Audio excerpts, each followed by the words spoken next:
Secretary of State office about this. And again, I would tell you, there's a scripture actually in Isaiah chapter 10, verse 1, it says, woe unto those who legislate evil.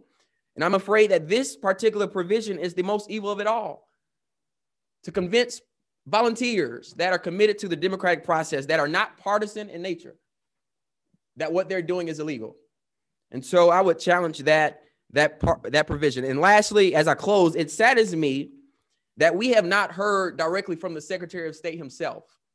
Now, we've heard from Ryan Germany and we've heard from his office, but the duly elected Secretary of State has not made public comment about this piece of legislation. I think that that's important for this committee to consider.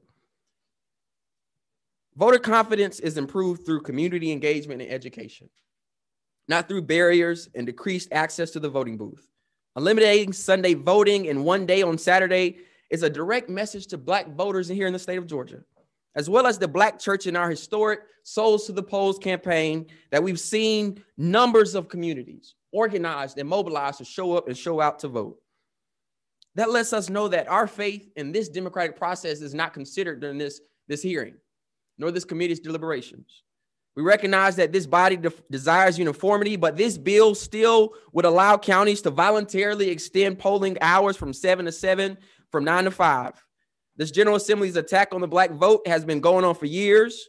For example, back in 2014, former State Senator Fran Miller said that he'd prefer more educated voters rather than a greater increase in the number of voters, in frustrated reference to Sunday voting hours in DeKalb County at the mall there that was predominantly frequented by Black Georgians.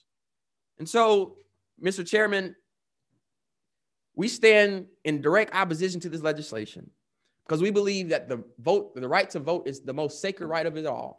And this piece of legislation, though very, very detailed, we don't believe that this is in the best interest of our state.